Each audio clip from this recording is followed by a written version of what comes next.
Good evening, everyone. This is John Haller with our next Property Roundtable on technology, technocracy, transhumanism, AI, and all things technological and how this fits into end times Bible prophecy.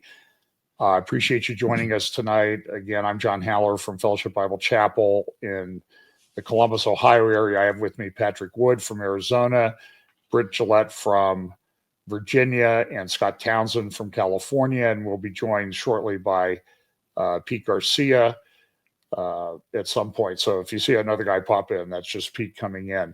So we're just going to kind of have a broad, free-ranging discussion, just as a reminder. And by the way, if you're not hearing us, just tell us, and then we can panic about that. And don't try to fool us though, because we have AI watching you, and they will tell us if you're lying to us. But the bots will tell us if you're lying. But one of my goals in this, just to recap, I've spoken at prophecy conferences, as have the other guys, for many years. And one of the most enjoyable things of those conferences is the green room. And so for a long time, it's not unique to me, but I've wanted to have sort of green room discussions where we can just kind of sit and chat in an orderly manner, lightly moderated, and we can just kind of roll over some important subjects. So we've gotten this great group together. This is, I don't know, what is this, our fifth or sixth one that we've done? We appreciate you taking the time to watch. Again, we would ask you to like, share, subscribe, depending whether you're on FBC channel or Britt, I think you're streaming this on your YouTube channel, End Times Bible Prophecy. So let's just sort of get a general lay of the land. I'll start with Britt. And Britt, so you weren't able to join us about 4 weeks ago, but has anything happened in the realm of AI and technocracy since you last joined us? Well, absolutely nothing at all, right? Oh, okay. Well, then good evening, everyone. Well, I guess we wrap up. Yeah, let's end in prayer. Yeah, well, it is nice to be here and not be bedridden with the flu, which is what happened last time. But there's a whole host of things. Where do you want me to start? You can start on anything that you want to start on. Okay. So you take the lead. I don't want you to start, though, with cryptocurrencies yet, but I do want to get to that eventually tonight. Well, so at Oxford, we had researchers at Oxford actually achieve quantum teleportation between quantum processors. I think that's these developments in quantum computing. Earlier in the year, I said these seem to be coming every month, these blockbuster developments. Now it seems every week. And we're in this position where AI is formulating new designs and new breakthroughs from quantum computing, which is creating greater processing power for the AI to be able to come up. And it's the self-reinforcing loop that aids in this exponential advance of these technologies. So we're just continuing to see this. It's just unbelievable what we're seeing. I don't know if Scott, you nodded. Do you have anything to add? I was nodding to acknowledge Pete coming into our room today. That's awesome. Hey, Pete.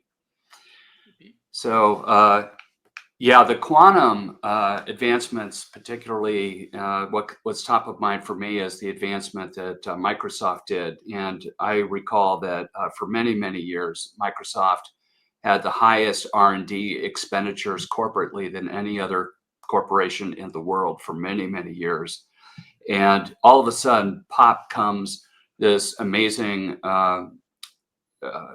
leap in material sciences, where they have now invented a new type of material that allows for greater stability and density of quantum qubits on a chip. And they claim that there's 1 million qubits that are available in the size of, if you take your phone and cut it in half, that's about the size of these chips now. It's unbelievable, really. And so what they're claiming, of course, with quantum computers is vast, performance.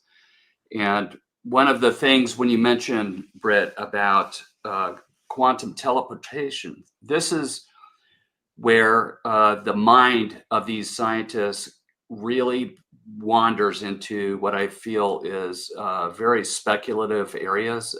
This is how they develop theories like, or proving that this is what proves, you know, the multiverse, because these states in between the on and off, you know, a qubit has both an on and an off state, but also something in between it. And they're thinking, and I've heard of scientists say that quantum computers are one of the reasons that they're so fast is because they're reaching across space time and they're harnessing compute resources in other parallel universes. So the amount of nonsense, of course, the point of this is no one can prove that.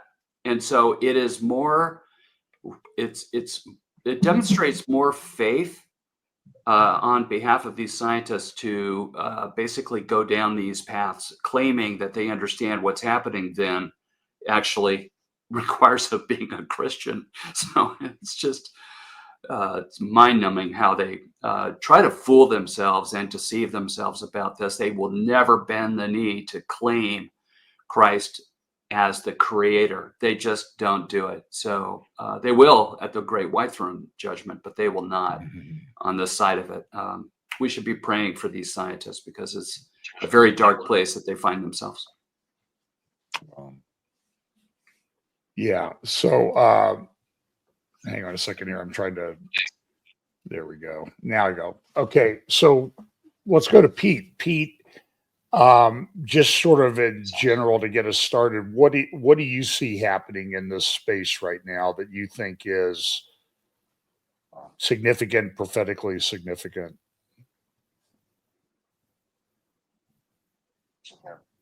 Are you there, Pete? You must have froze up. Patrick, why don't we go to you next? I'm not. I was looking at Pete. Pete, did you hear me? Okay, we'll get Pete the technical issue there solved. So, Pat, why don't you go ahead and why don't you chime in here? We can look at the quantum aspect. I think the path of. I didn't hear anything. It was all frozen. Okay, can you? Okay, listen to Patrick, and then we'll come to you. I was going to say, quantum computing is definitely a thing. It's not ready for prime time, and when it is, it probably will be used to augment the data centers that are already in existence, based on these super duper capacity chips from NVIDIA. And probably there'll be a combination between the two. They'll figure out how to offload certain calculations onto a quantum computer. It'll speed the whole thing up. But at this point, I think the big story in the room is all of these data centers being constructed around the country now. It's unbelievable how many are going up at the same time. And Texas has weighed in. Texas wants to lead the pack. At this point, apparently, they have so many applications in their country right now for data centers. I'm talking like multi-100,000 square feet facilities. They have enough capacity or enough request to need 30 nuclear reactors by 2030. Go figure. That's not going to happen, right? Not 5 years. But this just tells you the land rush at this point to implement these raw data centers. And when I say raw, I mean I'm talking just the processor, the capability of doing stuff with AI. When you listen to all of these people for instance, on YouTube, these experts in AI, there's several of these people, stellar reporting they do on AI, but they're talking mostly about the nuts and bolts, how things are done in AI right now. At this point, the whole field is moving into application. Finally, this is like the difference between theoretical science and applied science. Theoretical science happens in universities, labs, whatever, and somebody comes up with a theory. Well, we got the theory. Anybody want to do anything with it? Well, that's when applied science comes into the picture. That's at this point, that's the programming, the applications that are being created with AI as a base. This is they've gotten a product at this point from the point of view of applied science. Now it's rolling out into society everywhere, and you're seeing a plethora of applications now, just all over every day something drops. Major stuff. Well, I know that, Patrick, I think I've mentioned this before. I get just a tremendous number of suggested computer program, AI programs, AI. And everything will make my life easier. Everything will make my life better. And I'll sort of throw this in there, and then we can kind of swerve off into or come back to it a little bit. But every day I have on my social media, mainly on X and Facebook or Meta, whatever they call it, I'll have 10 to 20 ads for legal AI research assistants. And they will always accompany this, a senior lawyer, male or female, obviously in their 50s, 60s, or 70s, that I use this, I rely on this. I don't need young attorneys anymore. And so I think, one, it seems to raise a lot of ethical considerations in law practice with putting all your stuff there into this large language model when you have client confidentiality and that sort of thing. And I don't think the ethics rules have caught up to that. But then it's also like, how do you train young lawyers anymore? And what's going to be the impact with, with employment and that sort of thing? And I know we want to talk about that tonight too. So Pete, what are your just general thoughts to start off? Are you unfrozen yet? Yeah. No. Well, man, everything crashed right before I came on. Like 10 minutes before, everything was like nothing was working. So that's because let I me just posted say, your name on the title slide. I think that's what happened, and it found you. Yeah. Well, all of this, what's the thing that's been striking me, even every time I hear the word or the phrase used, it strikes me as cold and calculating in a way. But every time they talk about the word efficient and how to make our systems more efficient, we know that's the purpose of Doge. We know that part of this efficiency is using artificial intelligence to find data inconsistencies and things that would have taken a human weeks and months on end to find. This thing can find it in a matter of minutes to seconds. And so everything is moving towards creating a more and more efficient system in which to live. And again, AI has been instrumental in that.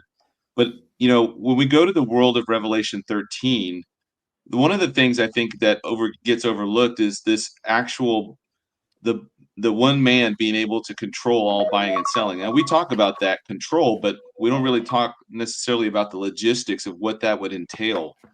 Because at its height, the Nazi Party in Germany was incredibly efficient in how they executed a number of their operations. And if you look at the Genghis Khan or Napoleon or the certain Roman legions at certain times, the whole thing with their success was based on logistics. And how do you make a world like that is so utterly efficient that one person can buy and sell, or one person can control all buying and selling? And I think that what we're seeing now with number 47 coming in is this. If anything else, it's going to be this incredible push towards the perfect, efficient system by which to run everything. We see a little bit of that with Elon Musk, and he wants to do this anything app or everything app. I don't know if that's what X will become one day, or it looks like it's heading that way with Grok and all the other features it has. But it looks like efficiency is going to be the driving theme behind everything that goes on this year and next year and potentially for the next 4 years. And that has got huge implications with how they're going to use artificial intelligence to manage multiple systems and bring everything online. And I don't know if that means America is the final system that everybody uses, but it seems like it's not just that we're seeing the groundwork being laid. I mean, we're seeing like the final touches being put on the system that's going to enslave the whole world. Okay, well, let's talk a little bit about the sort of this efficiencies and Doge and the impact that it's having. So, and I hate to use the term play devil's advocate when we're talking about something like this, but you know what I mean when I say that, is that we have some difficult questions. So I was listening to I guess you would call him right wing. I'm not going to say his name. He's really swerved off into just absolute hatred of Jews and Israel. But he's got a popular, I guess you would call it a right wing channel. I know people who knew him when he lived in a foreign country, and they said he's very new age. But I was listening to him the other day, and he was because I like to torture myself, and because he usually makes me pretty upset. But he went into a very long discussion.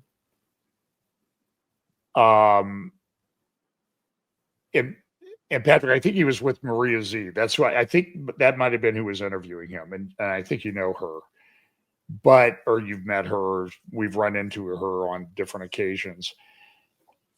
And he was saying that this artificial intelligence is incredible for his business. I'm not firing anybody, but it makes us so much more efficient, so much more organized, so great. And artificial intelligence is just the most fantastic thing. And it's helping us process mountains of information and do a better job at it and serve our customers better and make more money in the interim. And so I sort of see that in the private sector a lot now. And then I also see it in government with Doge and that type of thing. So just kind of chime in, guys. How do we draw the line on this? And I don't want to be, if you remember when the car came into being, there was a lot of complaint from, this is studied in business schools, the buggy whip manufacturers. We're doing the internal combustion engine, and all the people that make buggy whips and saddles are going to be out of work. And so is this just another buggy whip moment, or is it something more? The floor is yours. So I think this needs to be split into two halves almost. Okay. I see one half where what can we control as users of computer systems and phones? And I put a stake in the ground and started writing about AI intrusion on my Substack to help people understand, hey, this thing over here that they keep bugging you about using these features is actually a hook to try to get you to authorize AI on your desktop or mobile device. And that series has been well received. So there's the things that we can control, John. But on the other hand, there are things that we cannot control.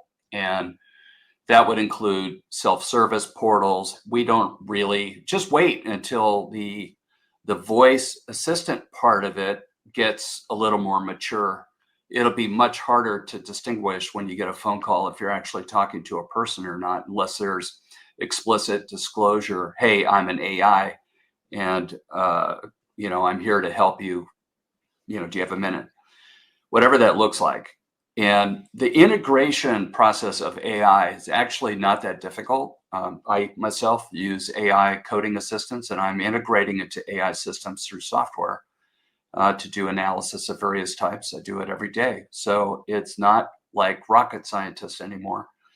And because it's a low-hanging fruit, people get to uptake these technologies very, very quickly. And I think that for many reasons, I think we're just going to see a proliferation of these systems. And just because this has been a super big focus of mine the last 48 hours, I read a research paper that is beginning to disclose and push back on just how competent are AI large language models. And some of the researchers are kind of putting a little bit of cold water on the narrative that, AGI and ASI, that would be artificial general intelligence and superintelligence, is actually something on the near term. They don't think that AI is as smart as it thinks it is, and they base it on the testing suites that they do. And they've resolved in a very scientific method, incidentally. These are researchers themselves that have run test after test to really assess, does AI actually think? Or is it an autonomic response, like a nerve? You hit your knee and your leg pops out. That little test you do. And as it turns out, there's a lot more of, I would say, pre-programmed, rote sequencing of, if they'd said these three things, and then the fourth one must be this, this, or this, and then they use probability to do that. Again, I'm writing on this, AI fundamentals on my Substack right now about, can AI be inhabited by demons? I encourage everyone to see that. But the thing is, I don't think that it's thinking like we would call thinking. It cannot do leaps of intuition. It's very rigorous in how it puts the math and statistics, the tokens, and the neural network part of it together in order to get the weights correctly when it comes out with the best solution.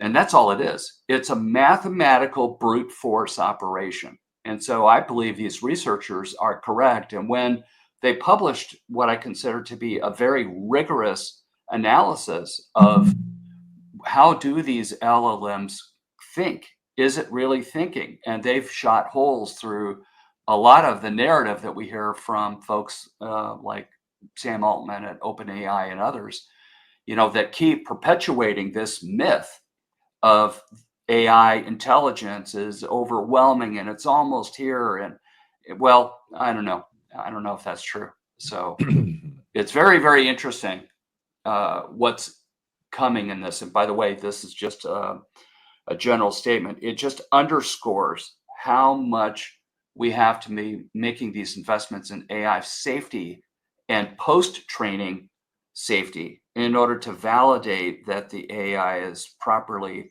set up correctly. Otherwise, you can get some very scary things coming out of it. Okay, hey, Britt, why don't we run over to you and let you chime in a little bit here? Yeah, I agree with what Scott's saying. I think the concern is, and always has been, it's human beings in possession of the tool of AI rather than a concern over AI itself. This, as Pete said, this leads to ruthless efficiency where governments, what we're seeing with Doge, and I think this is the big problem I have with Doge. They're doing a lot of good things, that uncovering corruption, that I think is good.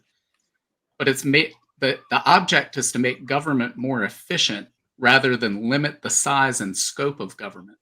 And so we're seeing government adopt these tools, whether it's AI in place of real people making decisions, or whether it's the use of digital IDs, tokenized assets, central bank digital currencies, that give governments unprecedented power and the ability to abuse their citizens with this power. And so, again, if AI can make these decisions so much quicker than humans, then human beings can make those intuitive leaps to tell the AI what to do and how to weed things out. And as Patrick mentioned, there's this proliferation of data centers going up everywhere. They're collecting every bit of data on us. And John, you mentioned getting these ads for AI legal assistance. So they know, well, you have a background as a lawyer, you're reading about AI a lot. Maybe you're trying to get AI to help you legally and help improve your law practice. And this is a news story that just sort of went under the radar, but Google has gone back to the practice of gathering people's fingerprints on their phones as an identification to across multiple devices, so that they're gathering all of this data, and they're pulling it on each of us and building these profiles. And so the idea that government is going to have all of this data at their disposal and enormously efficient systems put in place, and they're not going to use that to abuse the citizenry, to persecute political opponents, is, I believe that's obviously that's what's coming. That's what's going to happen. It's what the Bible tells us is coming, is going to happen. And we're seeing that foundation put in place right now, just as Pete was saying. Patrick? Thanks, Britt. Yeah. Well, yeah. Well, I'm a little conflicted with the information that I have discovered along the way in my 48 years of studying globalization. This business of technocracy at this point is coming to a head. And the reason I say that, all these people that have surrounded the Trump administration, especially technocrats, all people like Elon Musk and Ramaswamy and David Sachs, Mark Andreessen, et cetera, all of these people are technocrats. They've been hidden for 45 years. They never came to the party. They never wanted to be visible, if you will.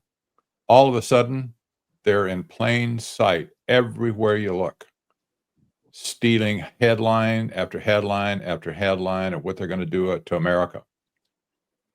I don't trust this at all at this point, because these people have had an agenda of all these years. Now it appears that the whole movement is reaching critical mass, and they're going for the gold at this point.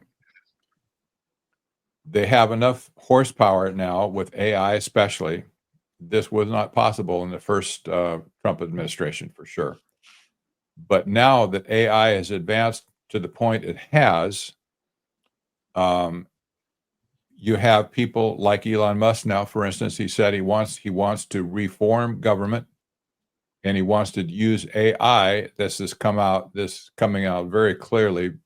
Many people are writing about it, even this week, that he's going to use AI to replace all the functions that are lost to people moving on or getting fired, whatever.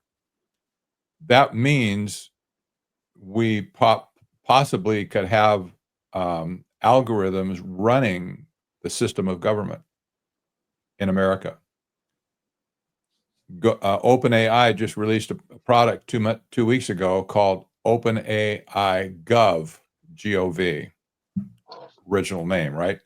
But that's what they said. They're probably going to sell it for buku bucks to the government. But OpenAI Gov is going to be a secure system that can take all the data, all the sensitive data that government has in its power right now to work with, and upload the whole thing into the cloud for processing with AI, advanced AI, agentic AI at that point.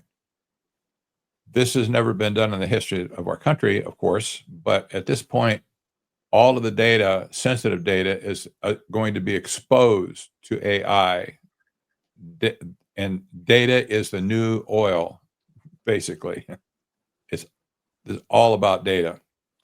So we see at this point, it looks like there's a coup d'etat going on right now before our eyes, I think. And AI is playing a huge role in it. And we're going to see this accelerate. You mentioned accelerationism, John. We should talk about that along the way as well. But this is one of the underlying philosophies that these technocrats have. They're trying to accelerate everything. They're trying to put the pedal to the metal, so to speak, to get this thing done. In other words, they're giving us the bum's rush at this point to get it done. They have to one from one respect, Patrick, because they say that they're falling behind on Agenda 2030. Yes. And so here you go. Here's the accelerant. It's like throwing kerosene on a fire, right? So that's big. You used a word called agentic, and I want to make sure our audience understands what that word means, okay? So there's AI like you would use in a chatbot or a website that has a screen that you can interact with, or your phone, for example. Or there's, so in that case, when you're dealing with a chatbot type application, it's you and the chatbot, and you're sending questions and prompts, and you're receiving responses back from it. The relationship between you and that AI is one-on-one. You're logged in, you're using it, it's you and it, right? Agentic means that there are, think of it like a distributed network of AIs. You can have 1 to 1 million AIs that are deployed and able to work autonomously on specific tasks, okay? This is where, when we hear the terms from Google and Microsoft and others about digital assistants, especially from Apple, they're coming up strong right now. That is what they're talking about. They're talking about agents. And one of the things that is distinguished with agents is you command the agent as to what you want, and that goes into an orchestrator, and the orchestrator analyzes what your request is, and then it assigns workloads to other agent AIs, and they go do the task, and then they come back with the answer together. So agentic frameworks are ways of getting a massive boost of parallelism that allows, we've been talking about acceleration and AI for a while here. What you can do with one AI in an hour, you can do with 100 AIs in 10 seconds, right? So that is another form of acceleration, and it's the agent part of it that concerns me a lot from a security point of view, because it's harvesting your personal data on your device so that it can give you personalized recommendations for restaurants you like, what style of food you want, what your food allergies are. It has to know you. And then one of the objectives of products like Microsoft Recall and others that are coming up is just that. They're going to analyze this, and they're going to have a form of profile that is maintained by AI in order to, quote, make the recommendations and things that it's trying to do relevant to you. And that's just a massive security and privacy problem, which is why it gets my attention when I see news about that in various apps that we use today. So I just wanted to backtrack on what the agentic word means. Okay. So, Scott, I just want to make sure I understand. When you're talking about, is this where the whole idea of AI agents comes in? Yes. Agentic is the technical term for the agent experience, right? Mm-hmm. And so, is this also related to these things that I read about digital twins? Is that also within this realm, or am I mixing? That's a great question. Concepts? I would like everyone's opinion on this, frankly. Yeah, I think so. I listened to a video recently on digital twins that brought in the aspect of using agents to populate the digital twin with data, different types of data. So apparently this is going to be fundamental to the proliferation of digital twins, or twinning, as they say. If people don't understand what a digital twin is, imagine a building that has elevators and has sensors, light switches, the air conditioner, all this stuff is people, cameras and people movement, etc. The building can be viewed as like a living organism, or you can take all this thing and put it in silica to give you a representation of the building in 3D, hologram, whatever. with all of its systems layered in place, where at that point, it's if they have enough control over that digital twin, they can do anything that they want to do to the digital twin without affecting the original copy of the in reality. The idea, for instance, if you wanted to see what's the effect of changing the temperature 2 degrees in one floor, would it affect anybody else? How would it affect the whole load of the building, et cetera? How much would it cost? Would it lower cost, raise cost, et cetera? Well, once they determine what the effect on the digital twin is, then they can turn around and commit those changes back to the physical thing, the building in this case. Now, digital twins are being used to model human beings as well, and even buildings, of course, and even whole cities. In fact, there's a project on a global basis at this point. Go figure. You have to figure. Yeah, this is where the whole thing is going. Somebody is working on a global twin right now, not just city, not just state, not just a country, but the whole world. That's stunning, but they're not going to get anywhere at this point. Probably there's too big of a capacity. They need more capacity with what they have right now. But nevertheless, you get the idea. Agents are going to be the thing that makes that all possible. But and it's going to be like crabgrass grows in your yard very slowly, and you all of a sudden you have a lawn full of weeds. This stuff is growing so fast that nobody can keep track of it. That's the problem. It's future shock on steroids. Even the people who are committed to listening to this stuff 24/7 can't keep up with the changes going on. The military implications are frightening. Well, I'll touch on that briefly. Israel has been releasing the IDF or report assessing how the IDF responded on October 7th. As we know, the response was terrible. And I had gotten information a long time ago about what happened on October 7th was that Hamas got its hands on digital data for the people that lived along the Gaza border. So to the extent that they were able to determine how people moved through the buildings in a kibbutzim, which doors were secure and locked, which were unlocked, where people were, and then they were also able to sort of project out how the bases along the border would be staffed. And this is Gaza. We think of Gaza as being kind of primitive, but through their masters or their allies or whatever, they were able to get this data.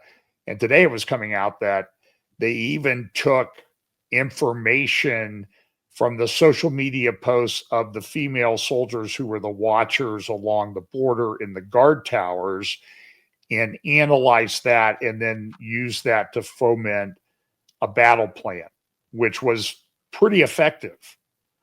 If it had been executed on by others, we would be having a much different conversation right now. So this has real world implications, is what I'm trying to say.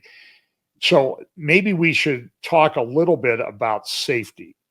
So at the World Government Summit about 2 years ago, maybe 3 years ago, a financial person named Pippa Malmgren gave a fairly, she was on a panel and she gave some statements that I think everybody's played and seen them over and over again.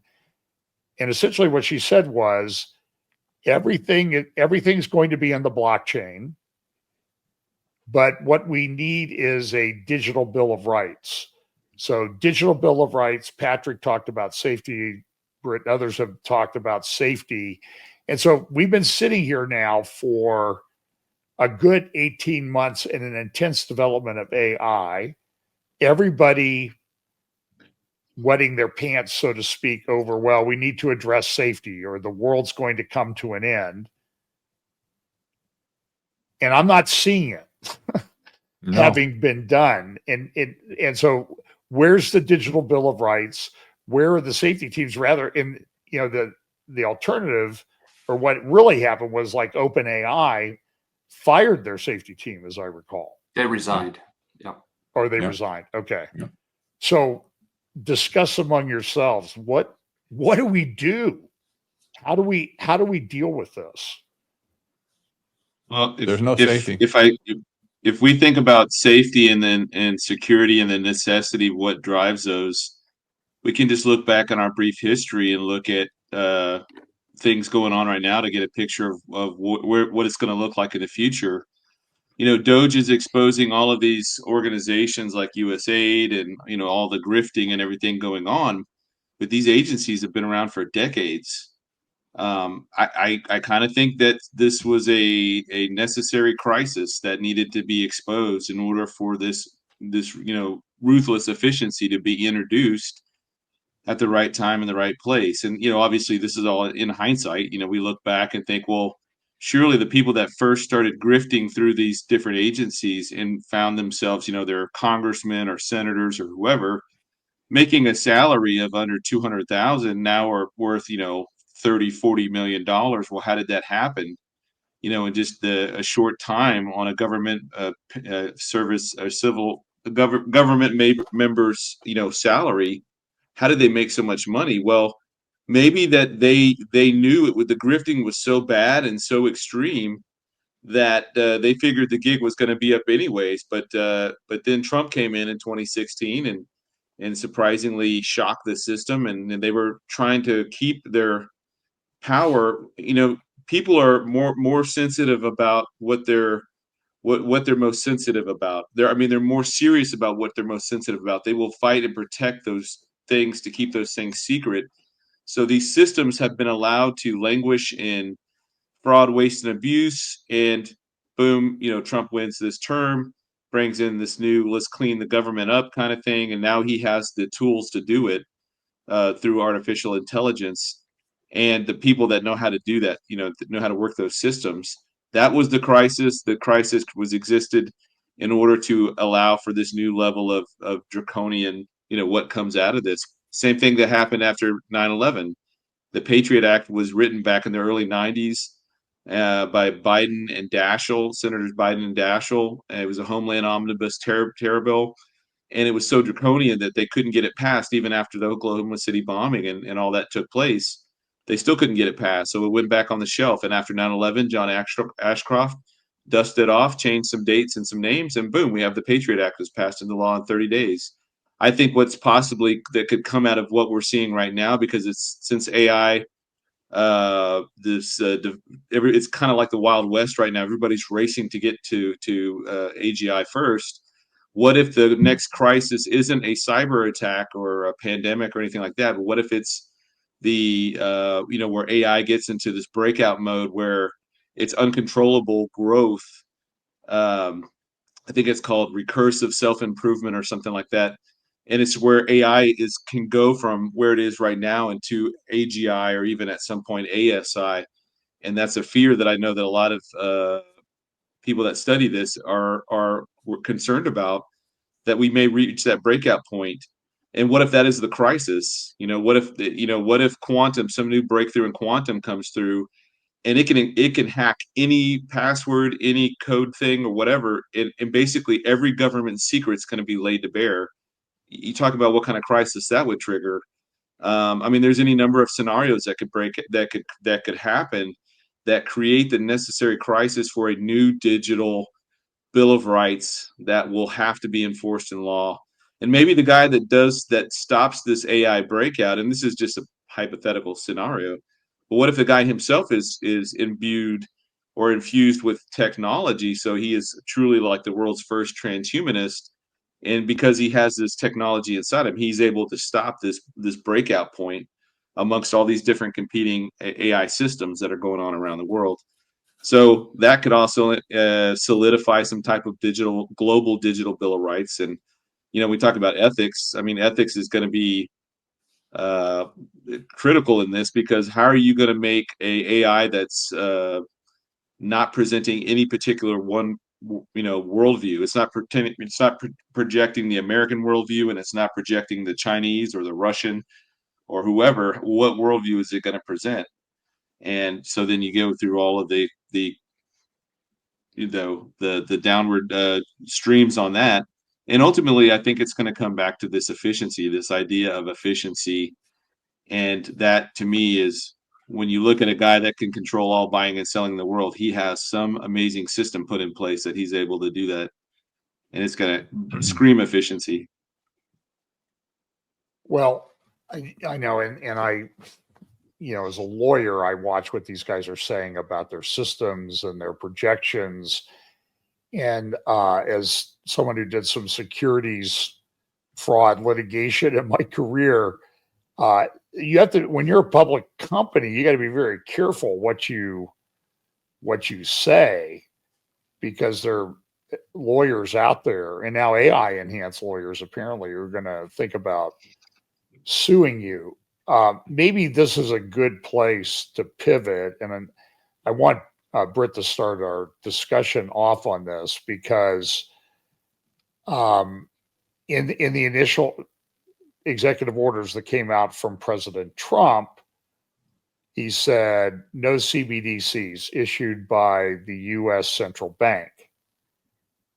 But then there's been, at least from my perspective, a huge push towards cryptocurrencies, which my understanding of cryptocurrencies is I'm not making any of it, because I'm not sure I understand the whole thing.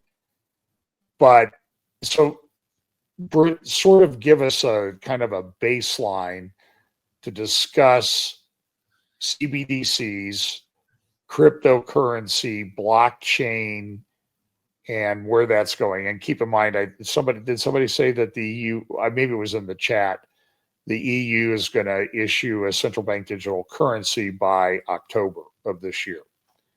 So have at it, Britt. Sure. So you mentioned, one of Trump's first executive orders was to come out and say, the United States will not have a central bank digital currency.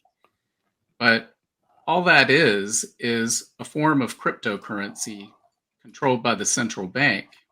We could end up having one, they just don't call it a central bank digital currency, because, as we've mentioned, the Trump administration has a lot of people that believe in these ideas within it. And one of those is Elon Musk. And Elon Musk has talked about putting all US spending on the blockchain.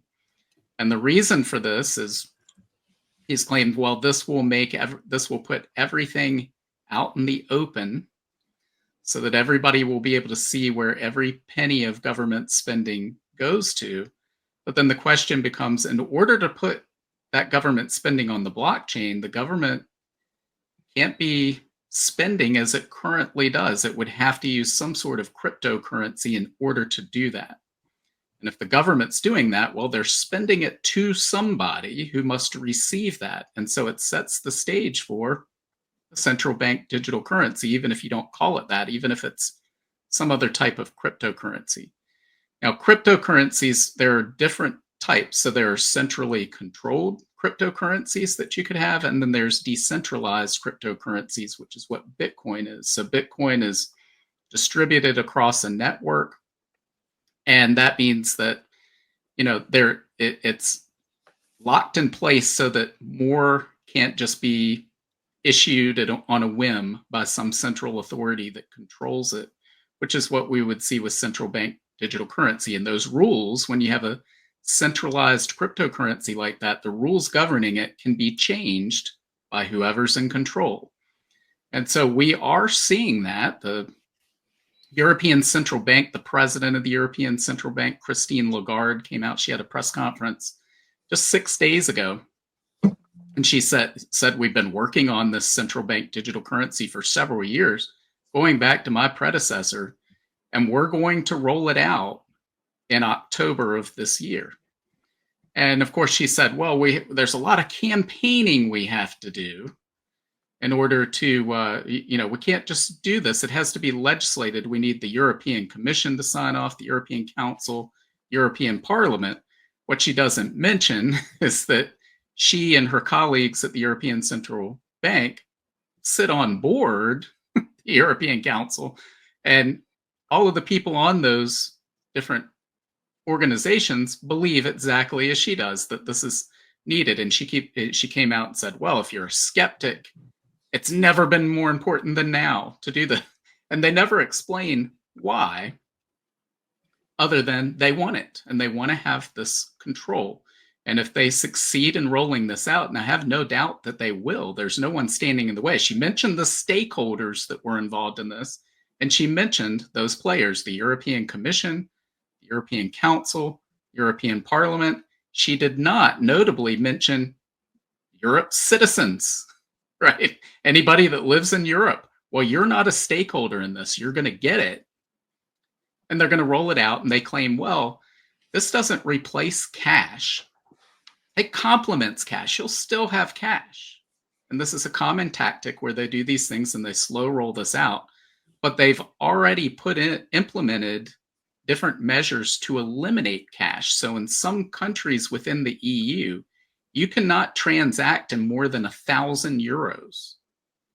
And they're set to put a cap this year on making every country be uniform, so that the most you could spend is 10,000. And then of course they'll lower that once they get it implemented. And of course inflation makes that amount irrelevant over due time anyway. And we're seeing this across the world, countries putting limits on cash, and they claim, well, cash is used by criminals, people who are laundering money. And then she turns around and says, but all these surveillance questions that people have about central bank digital currency is completely overblown. We're not going to be tracking these transactions, right? And you think, when did they think we were born? Yeah. Because here they're cracking down on cash because they say criminals use it, money launderers use it, tax evaders use it. But we're going to create a digital currency that would give us the ability to surveil every single transaction that takes place. But we're not going to track those, right? We're going to let those be used anonymously so that those criminals could use them. No, they are absolutely going to track every single transaction. And this is programmable. Again, a centralized authority can change the rules as they see fit. And they could say, well, we already see in the European Union where people are facing jail time for simply liking a post on social media. So once they control your means of spending, they can simply program that to, well, you know what, John, you liked a post we didn't want you to like. So to just let you know how much we don't like it, your central bank digital currency won't work outside of a 1 mile radius of your home for the next month. And at the end of that month, we hope you've learned your lesson. If you haven't, well, then, maybe we'll cut it off altogether. And so this is not the mark of the beast system, guys, but it is indistinguishable in function and capability from the mark of the beast system, and being able to control who can buy or who can sell.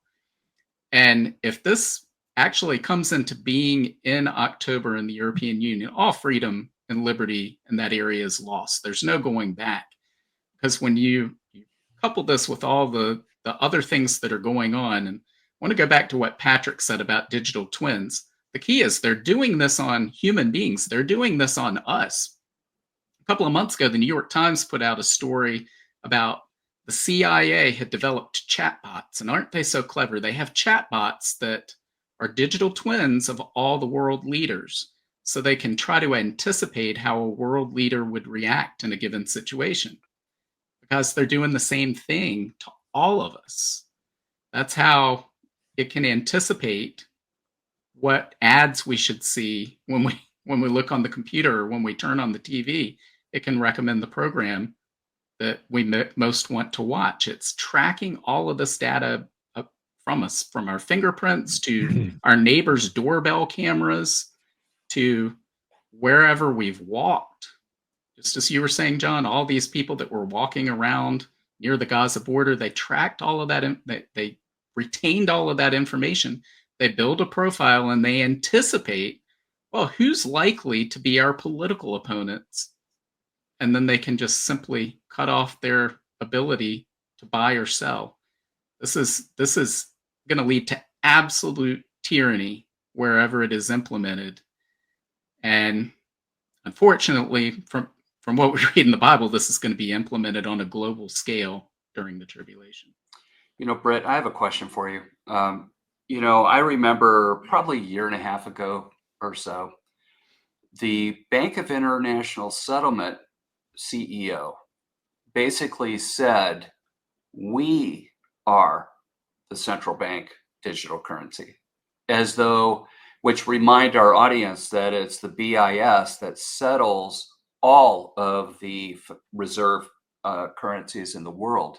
Every country has one, and they all flow. The money flows through the Bank of International Settlement. So do we know, the question is, do we know yet what role the BIS has in this statement from Christine Lagarde? I didn't hear anything directly in Christine Lagarde's statement. However, there is a project called Project Icebreaker that the Bank of International Settlements put out probably 2 years ago now, where they talked about building a platform, a standard for central bank digital currencies around the world. And they had multiple countries that were in that program that were following that standard. And the key was to roll out that standard so that you could have cross-border transactions. So if you've got Japanese central bank digital currency and I've got United States central bank digital currency, well, the facilitator between our transaction would be the Bank of International Settlements. So by default, the Bank of International Settlements, just as you said, would sit atop of that entire system and be able to control the whole thing. Yeah, that was my theory of how they can have different personas or branding exercises with a specific country's, CBDC. They can call it whatever they want to. It's just a brand. It's a label with a logo on it. But in the blockchain, it's all a common program interface that allows them to eventually deprecate each of the countries' individual CBDCs and roll it up into the one that we know about in Revelation 13. So that's what I believe is going to happen eventually. So I would agree with the statement that architecturally, it's all pretty much the same, so that they can roll it up to the actual worldwide currency at some future point. So how do we? So I want to go to Patrick, because Patrick's written a lot about technocracy and everything, and it seems like this is if I understand what you've been saying, and I read your news updates at technocracy.news every day, and I think, okay, I'm going to go play golf because I don't have to worry about all of this stuff then. But it seems like this is a technocrat's dream, what we're seeing, because a guy like Musk, who comes from a technocratic family, his father was a huge technocrat, and there's this good stuff that they're doing. They're rooting out corruption. They're bringing in cryptocurrencies. I mean, the United States government had, I think his name is David Sachs, a cryptocurrency czar. Am I correct on that? Yes. That's right. And now he says he doesn't own cryptocurrencies, but Trump's been pushing cryptocurrencies. And my understanding is, like, and I'm not sure, I'll be honest with you, I don't understand how it works exactly. There are these mem coins and these other things that were issued. And and I think it's accurate, Trump made $385 million in the cryptocurrency market the other day. And it's always interesting to me. They talk about cryptocurrencies and Bitcoin, and this is a new thing, but then they always price it in dollars. That's kind of interesting. But Patrick, why don't you kind of give us some ideas as to where is this going, and what do you think based on your historical analysis? We can see the historical and the fact of history. We can analyze what these people think. They've been open to an extent. We've been able to understand the philosophy behind their agenda, and I can guarantee you at this point, this is my strong opinion at this point, this whole business of Musk and other technocrats, David Sachs, the rest, and the whole rest of them, they are presenting a different agenda to the MAGA movement and the populist movement in America. When I say disingenuous, they're using language that resonates with populists, but they've changed the definition of what they're talking about in the first place. To them, it means a different thing other than how we would take it out here as citizens. This is not, you couldn't call this necessarily a psyop, but this is much more than just that at this point. This is a coup d'etat. The people behind all of this technocratic meme, starting with Peter Thiel, J.D. Vance, his primary protege, to people like Mark Andreessen, David Sachs, etc. All these people, they're prosecuting an agenda that calls for the destruction of America. Flat out. They want to destroy the fabric of our nation. They're anti-Constitution. Go figure. I mean, they give lip service along the way, but the Constitution they're talking about is not the Constitution that I know and I read even as a child. This whole thing is disingenuous at this point. That's why I think that's part of the reason I'm sounding the alarm for sure. I think we're being set up to take a huge fall as a country. I think, unfortunately, the people who've been following along with the populist movement, they don't have a clue as what's happened. They're getting it now, maybe as they look at what's going on more clearly. But at this point, once all of the data has been from our government, when all that data is fed into AI, it's going to train AI. And I don't care what you analyze, well, how much money is Musk going to save us with Doge?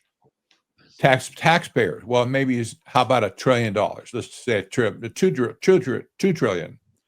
Well, that pales in comparison to the value that they're going to get, the AI czars are going to get out of all this data that's being fed into AI to be turned around to be trained.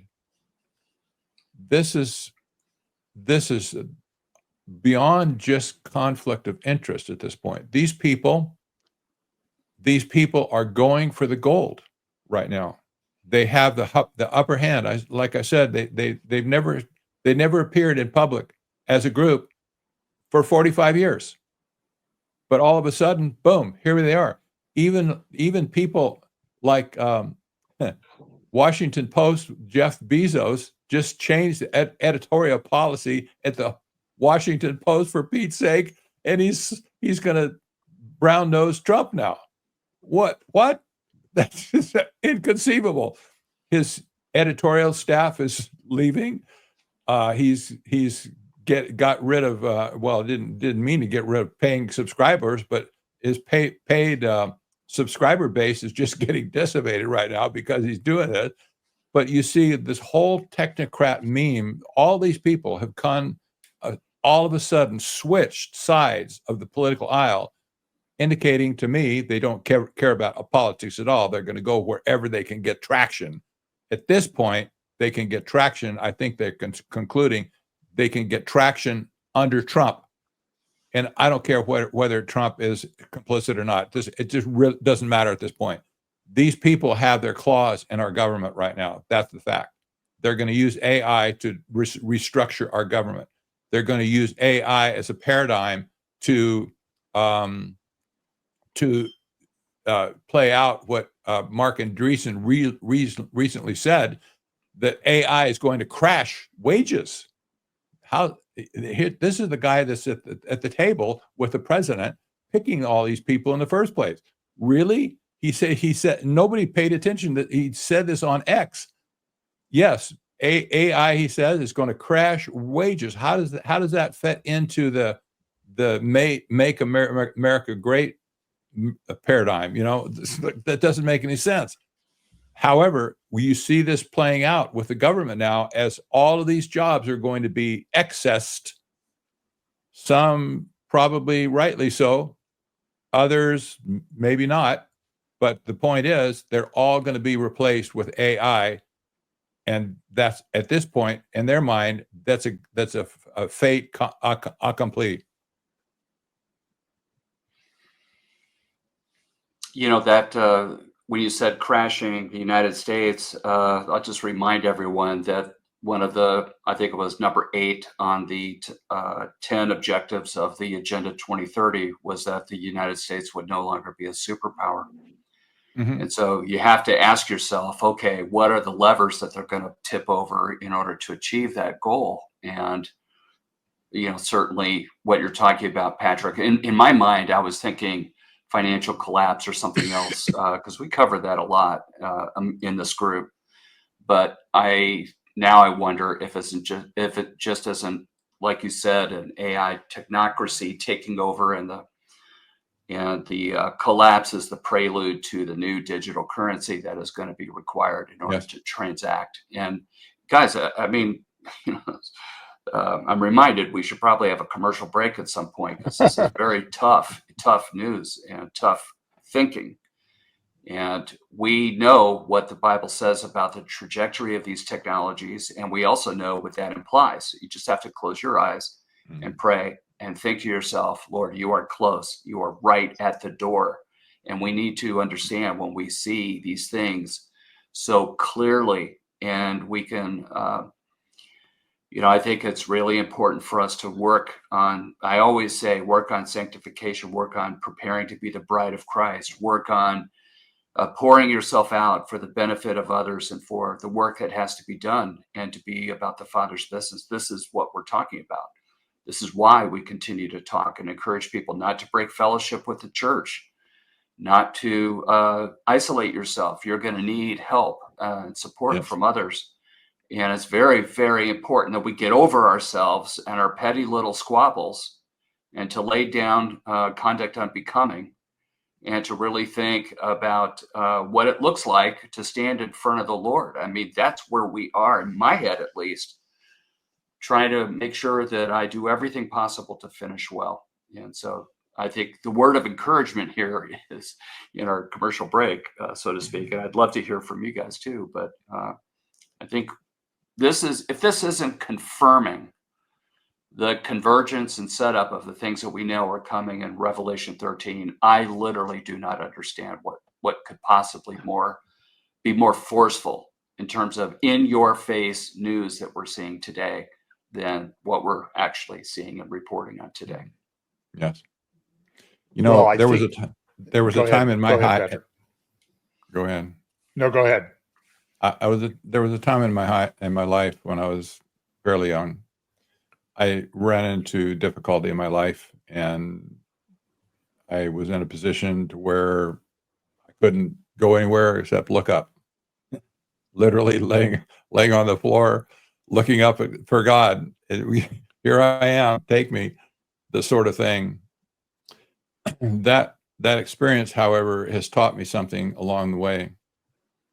I was ready at that point to lay everything down, everything I had, car keys, clothes, whatever, my belongings, and just head out. Lord, you'll take me somewhere and you'll take care of me.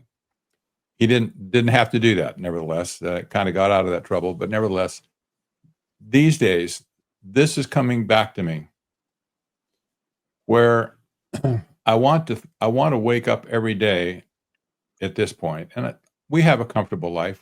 We're not rich for sure, not by any stretch of imagination, but we have a comfortable life, and God has been good to us along the way. We have a good car, nice, three bedroom house, not fancy, whatever, but we have what we need, and we're happy that we have it. Nevertheless, I ask the question almost every day now, Lord, before I get to bed, even before I get out of bed, Lord, is this the day where you will require me to lay everything down and walk out in some direction because it's all lost for whatever reason? This is going to be evident to people going forward, for Christians especially. It doesn't mean you have to nevertheless, just burn everything. I'm not saying that, but if we have a mindset that if you can release all of your worldly goods and trust the Lord, that He will take you wherever He wants to take you at that point without those worldly goods. A lot of people around the world have this issue. Of course, they don't know that there's going to be a new tomorrow for them. They wake up thinking, I might get killed this day. But we're in America. This is a foreign thought. I think we're going to see more of this as people get in tune with what's going on in our country, with all this business of the uncertainty on digital currencies versus current currency we have with dollars, etc. I think people will start saying that prayer, Lord, is this the day that you will require all of my worldly goods in order to serve you somewhere else or somehow without these worldly goods? Just my opinion. Let's flip over to Pete Garcia and ask Pete to kind of weigh in on this. I'm not sure why I'm not showing up here all of a sudden, but hang on. No, I'm not sure what happened here. So I will. There we go. Not me. I must have clicked on the wrong thing. So Pete, build on what Patrick said, or take us a different direction if you want. Well, I think, I agree with what everybody's talking about here, and this exponential growth, and not just growth within the industry of AI itself, but the exponential distribution of it amongst so much of our devices. I mean, so much of what we do now is online. And it seems like Microsoft and all your laptops and your phone, everything is automatically putting artificial intelligence into all of these systems, whether we want to or not. One of the things that Trump talked about that I thought was interesting was getting rid of the IRS and using tariffs as a means to compensate. But I think one of the reasons that he's even floating that idea of getting rid of the IRS is because and he may or may not know this, but I think this is going to be one of those groundwork things that's going to be laid, is that with artificial intelligence being able to run, let's just say 60% of the government, the bureaucratic stuff, and then if you would take that and apply that across to the Pentagon and apply that across to all the different departments of energy and BLM, everything else, I think that that is going to put a lot of people out of work. That's going to create a crisis, which is where the universal basic income will be floated in. And eventually everybody will have to be on this UBI type of program. And I'm just saying, if everything holds true and things continue today as they will tomorrow, kind of in a normalcy bias pattern, things from here to the next 2-3 years, you're going to see if you have 100% of the U.S. population workforce, that's going to be starting to shrink down because AI is going to be implemented into so many other things that humans aren't going to be necessary at every single station that they used to be. So that is going to create a percentage of Americans that aren't working. And then those percentages of Americans that aren't working that are disenfranchised by artificial intelligence will qualify for this universal basic income. And this, obviously, it's going to be tracked by the government anyway, so they don't need to, you don't need an IRS. I mean, you just have a software program that's going to automatically deduct whatever it needs to deduct, and they're going to see the efficiency in the brute force efficiency and how this all is done.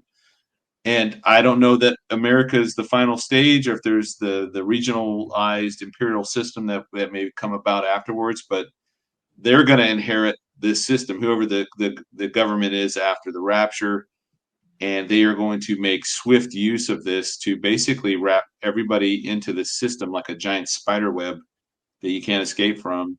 And not only will you have artificial intelligence, but then you'll have this new introduction of spiritual or synthetic spiritualism, where all of your AI agents or whatever now can be your closest confidant, can become, and for people that have been isolated for the last 40, 50 years because of how the internet is basically, and social media has basically started to segregate people and make us all kind of little islands of one everywhere across the world. Even in crowded rooms, people aren't talking, they're just looking at their phones.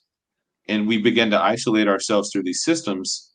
That's going to be absolutely used against people to be brought into this one world system, this one system that is going to tie everything together, because now everything that your identity is now wrapped up into everything online, or everything with your cryptocurrency market, or your stocks, or everything, businesses and whatnot, is so much of it is tied into the digital world. So the Sentient World Simulation Program was what began back in Purdue University, between the government and Purdue, that created a twin world. And that was 2004, 2005, and it's changed names since then. It's like the synthetic enhanced artificial environment or something, but it's still going, and they use it for predictive analysis. They use it for wargaming. Everybody on, presumably, that has a digital footprint is also got an avatar in this other system, this other world.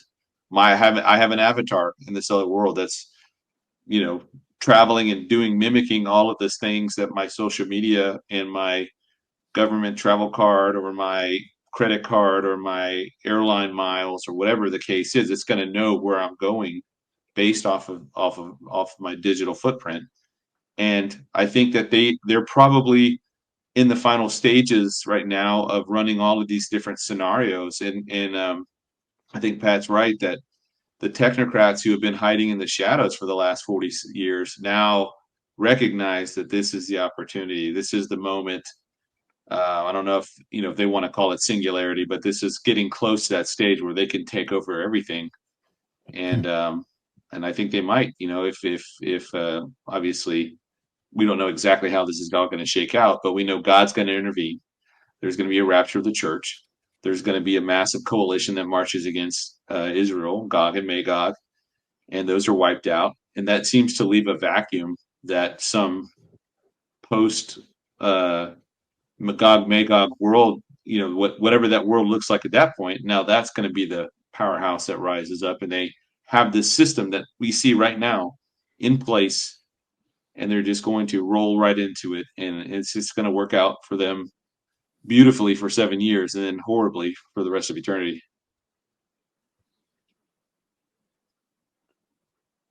Well,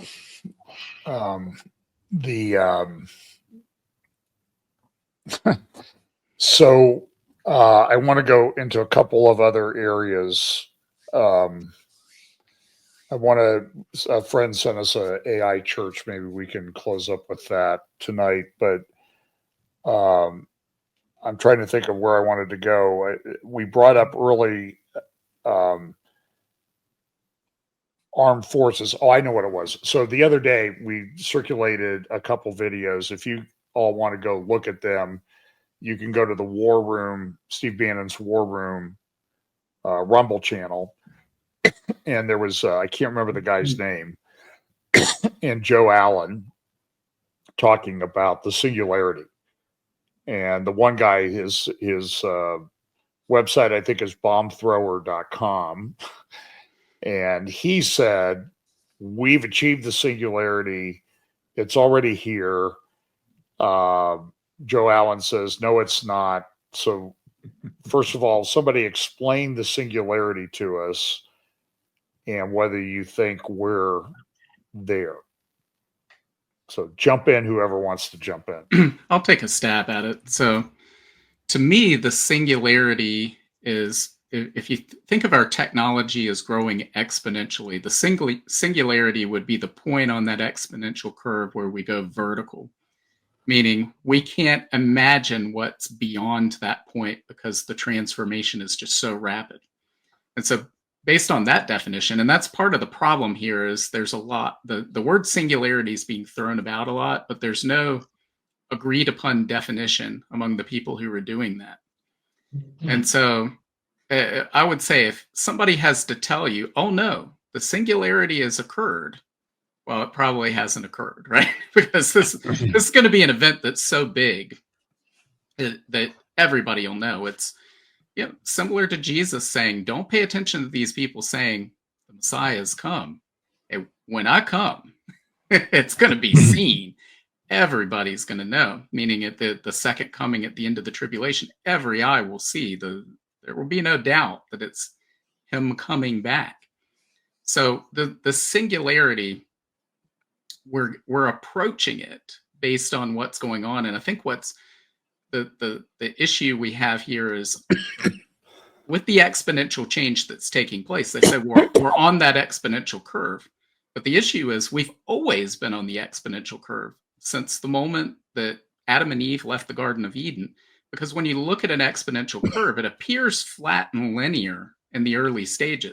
So if you look over there to the left, it appears incremental advances are being made, but they're actually exponential. But it's growing from such a small base, it doesn't appear to be. But when, and we've talked before about the eyedropper and the stadium. So the left part of that curve is the single eyedrop. And then 2 eye drops of water, right? And then 4 eye drops of water. And it appears that that's growing linearly, but it's growing exponentially. And so that's what's been going on for all of time. But somewhere in the last 200 years, we started to climb that curve, and now it's really ramping up. And we are approaching that point where the curve goes vertical. And personally, I believe that Jesus will return before that point. We may get very close to it going vertical, but I do not see humanity going past that point without Jesus coming back. Let me add something about going vertical.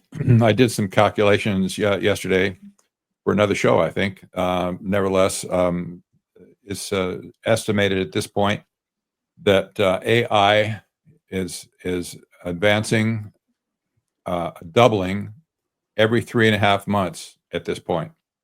That's stunning for sure. In other words, the capabilities, the announcements, et cetera, they're all leapfrogging and coming up with new techniques, et cetera.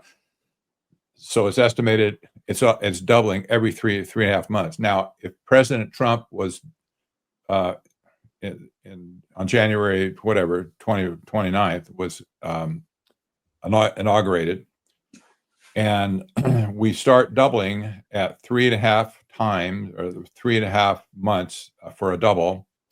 By the time his administration is done in 4 years, if it's just linear progression at this point, AI will be more than 4,000 times more powerful than it is right now. And however, it's not arithmetic probably at this point. Almost everybody understands there's going to be more acceleration, more gas given to it, if you will, and it might back up maybe every 3 months, for instance. That would be what 30% increase in speed.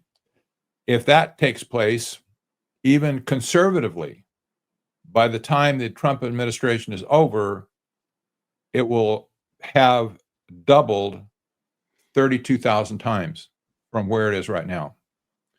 This is stunning.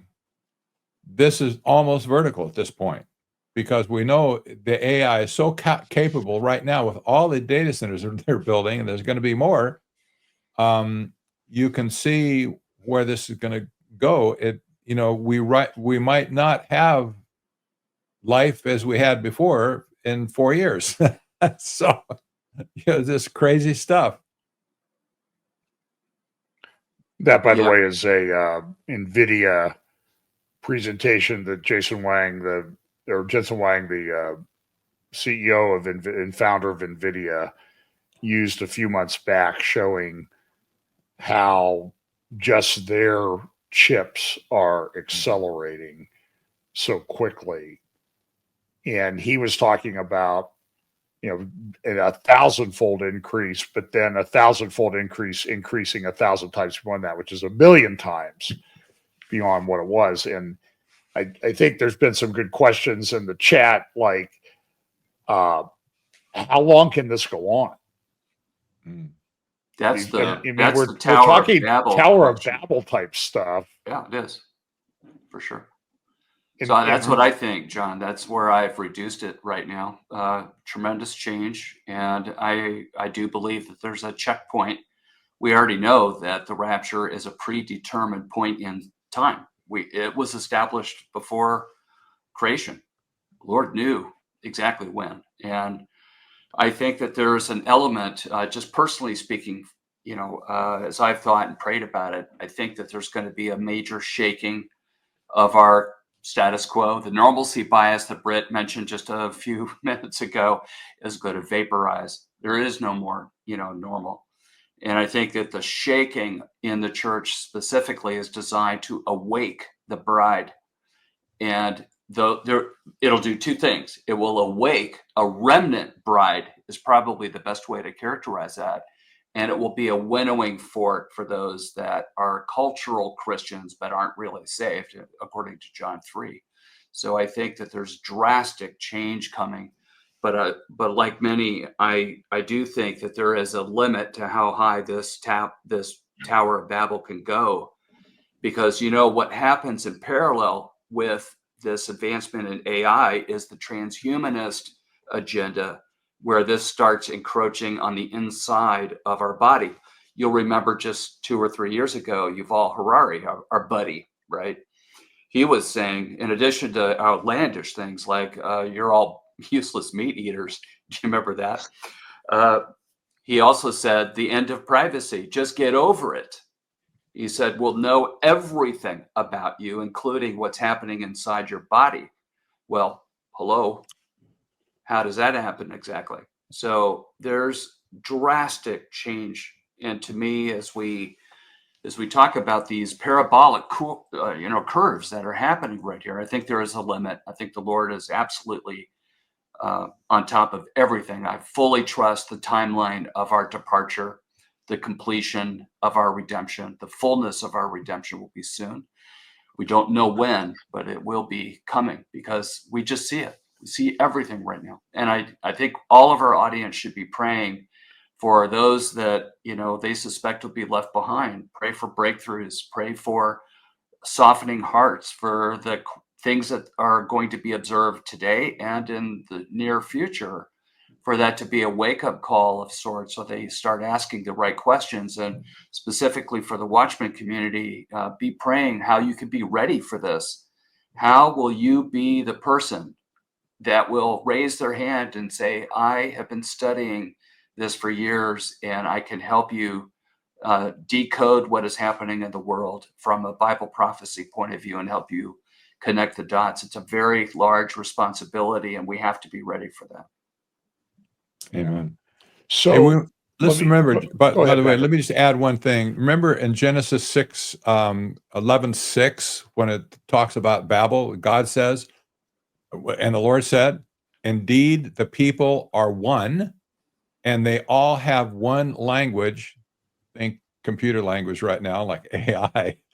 And this is what they begin to do. Now, nothing that they propose to them to do will be withheld from them. We see this repeating from Genesis 6. These people they think nothing is going to be beyond them at this point, including even conquering death. Good luck with that. They were talking about immortality coming in as little as 2 years, Patrick. Yes. Because Exactly. of the advancements in medicine. And don't forget our buddy Larry Ellison, who's been very, very quiet, but he's reared his head here recently. He is the founder of Oracle and is a very, very wealthy guy. But he's an OG when it comes to the system. Think of Oracle just like IBM. It's a fantastically used and sophisticated company that runs half the data in the world, or if not more. So he is saying that AI will be used to take your DNA sequencing to see the things that are wrong with you, and then using the AI medicine and material science and other things, it will custom tailor a mRNA vaccine for you. This is what he said at the Stargate announcement with Trump and Larry Ellison and the guy from SoftBank, Matsumoto-san or something like that. I may have hacked that name, but that you'll be injected with the solution coming from AI. And I have to tell you, that is probably where that limit is. I don't know that we're going to go through another Nephilim type, contamination of our DNA as human beings, before the rapture for sure. What happens with the mark of the beast after the fact, that explains why humans can no longer be redeemable after the mark. Taking the mark is a different matter. And the more you see what's happening in the technology, including biology, that type of stuff, the more you can actually more certainly see that maybe a genetic modification is what is responsible for that, because the people are not. I think it only takes a 2% alteration in DNA for us to distinguish between us and a monkey, if I remember the stats correctly. So it's just a very small nudge, and we're not Homo sapiens anymore. Well, maybe that's true for you, but good one, John. I'll give you a point for that. It cracks me up too about everybody. All this time we've heard our evolutionary friends saying, "Oh, the junk DNA that we have," and forget the creationists I heard say years ago. Well, if you think it's junk DNA, then go ahead and remove it and get back to me as to how. When I think it's the human body that God designed is far more complex. But it's interesting. I'll just share this. I think I've shared this before here. I don't know. My first experience with AI type thing was at a Israeli government Christian media summit in Jerusalem in December 2022. So 26 months ago, 27 months ago. And the business guy, Jonathan Medved, you can find the thing at the Israeli government press office, GPO YouTube channel. He got up and he said, this ChatGPT stuff, it just got rolled out a week ago. It's the fastest downloaded thing ever in the history of apps, in the Apple Store. And then he said, this AI is going to be great. And then he said, it was kind of interesting, it kind of struck me because we're sitting in a hotel in Jerusalem. And he says, we will make the lame walk. And I thought, that sounds remarkably like what Jesus said to the disciples of John the Baptist, who came to him and said, are you the one, or should we look for another? He says, you go tell them the lame walk, the blind see, the deaf hear.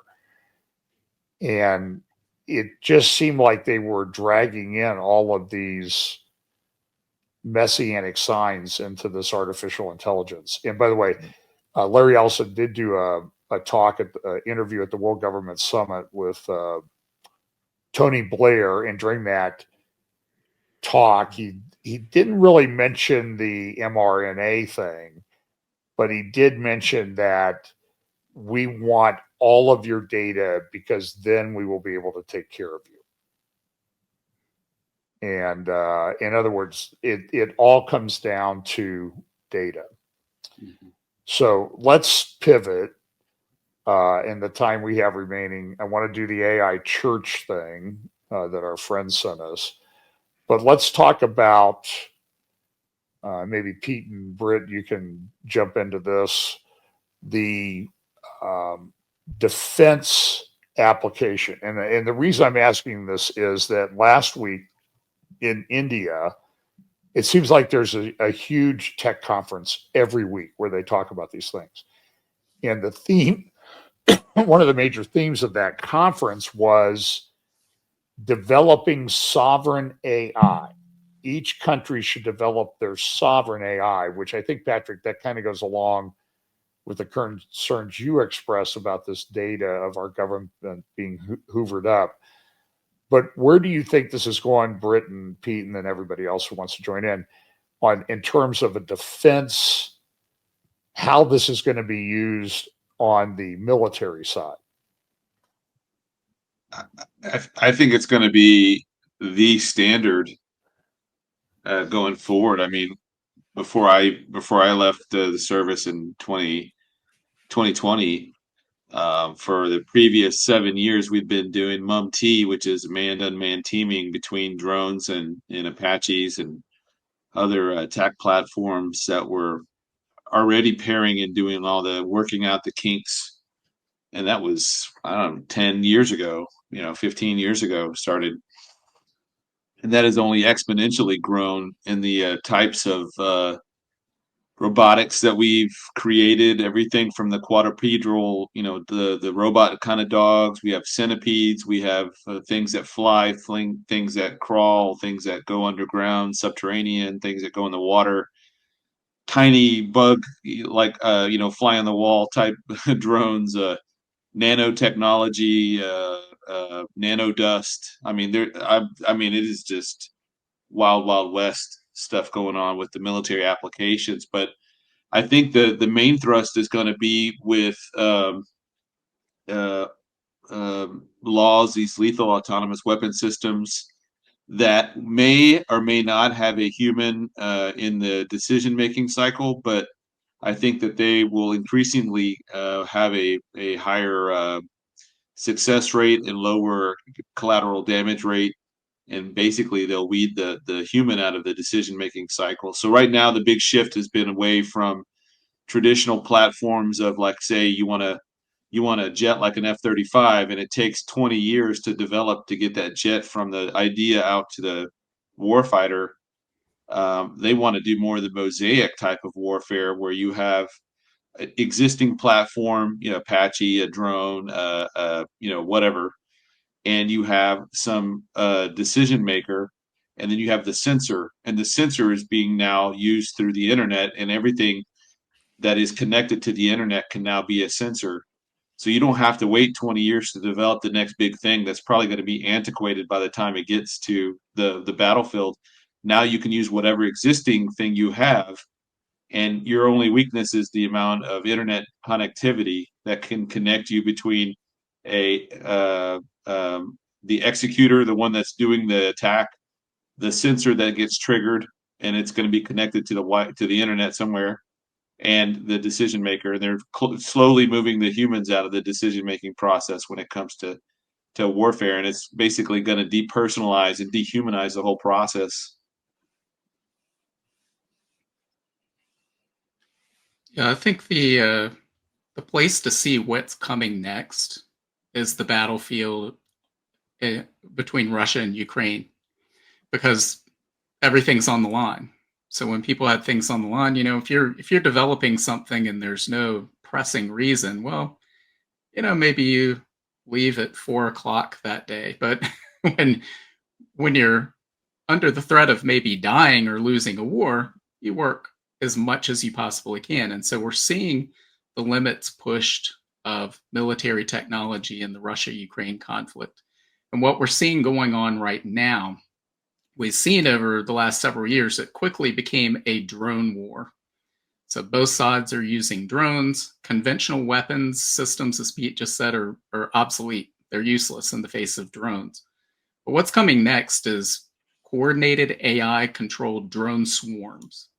So you might have a person in the loop giving a large direction to those swarms, but we see companies in Ukraine like Swarmer, we see Saab in Europe that are developing these software platforms where you can have multiple drones, hundreds, if not, and potentially thousands and millions and billions of drones connected together that think with a hive mind. So if something happens to one drone in the swarm, they all know about it. They can all react accordingly, independently on the battlefield in real time. They can learn on the battlefield in real time.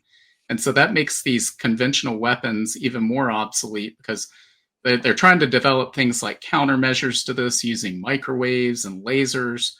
But these are more of these conventional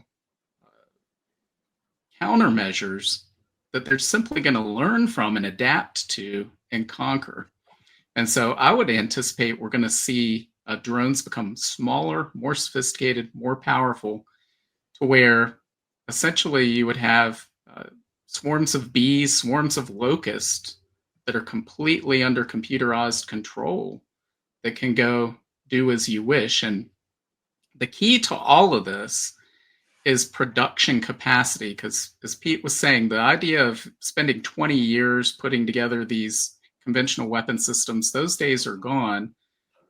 Where companies are investing, where nations are investing, is in the software and the AI that's going to control this. And they see the actual systems themselves as expendable because they're adapting so quickly. So what both Russia and Ukraine are struggling with is production capacity. How quickly can we bring these systems online? How quickly can we get them into the battlefield? And that's ultimately where molecular manufacturing, which is a technology that's, again, it's past the theoretical stage. We're in that applied stage where it's just a matter of when's it created, who's going to get to it first, would then have that. That's essentially Ralph Merkel, who's an expert in this field, calls molecular manufacturing the physical manifestation of the singularity. So you would be able to produce drone swarms in real time on the battlefield where you need them, when you need them, and you could have wave after wave coming after it.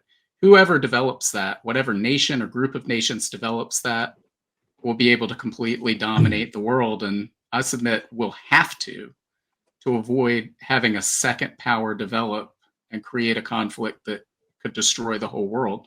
So they will use that advantage to simply conquer the world. And that lands perfectly with what we read in Revelation chapter 13, who can make war against the beast. And we have a global empire in Revelation 13:7.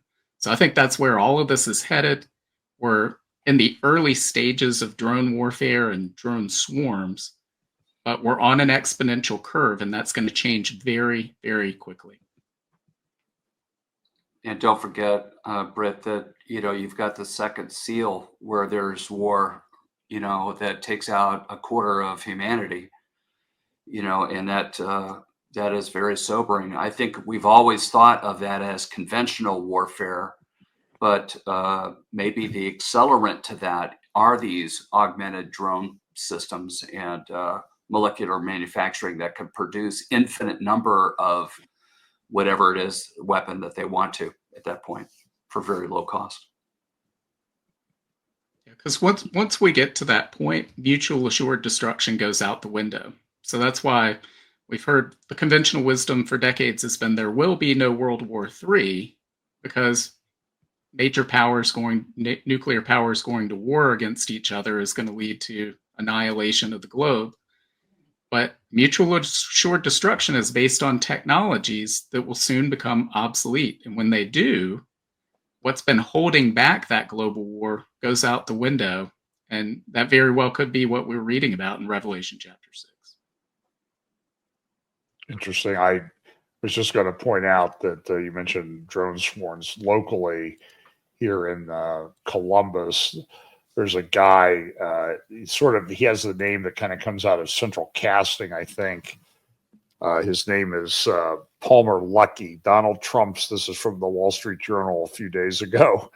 Palmer Luckey, Donald Trump's original tech bro, gets his moment.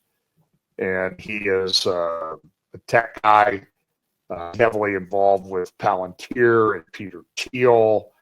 And I can't remember the guy's name who heads up Palantir, but he's now setting up a company here in the Columbus, Ohio area. They're going to hire 4,000 or 5,000 people.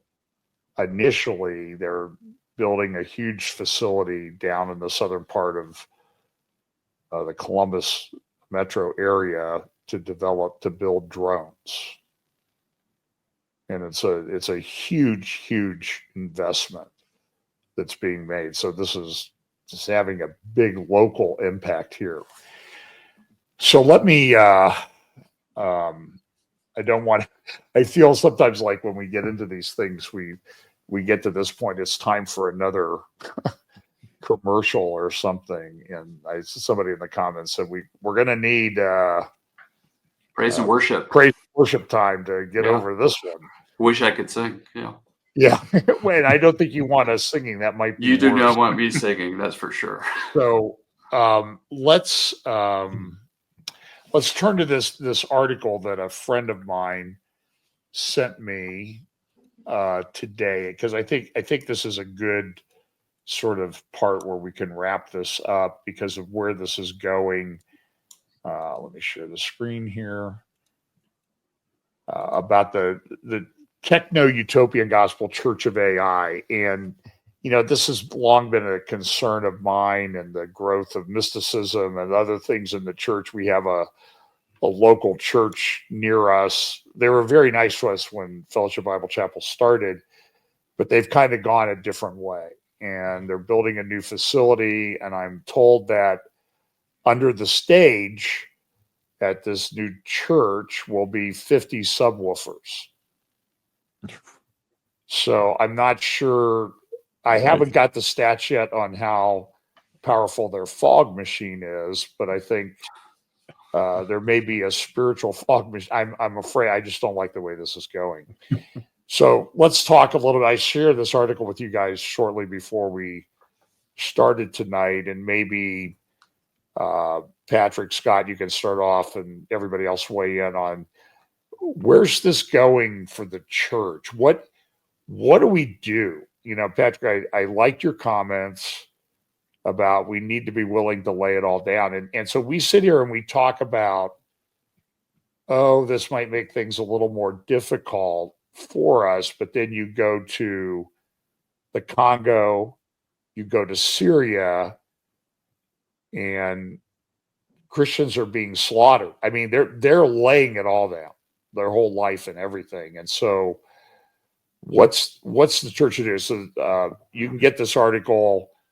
I'll put a link in the show notes so you can see it at Prophecy Recon. But anyway, Patrick and Scott, why don't you lead us off, and then Britt and Pete, we can sort of wrap up with this tonight. Yeah, exactly. This the propensity that humans have to worship is over the top. It always been.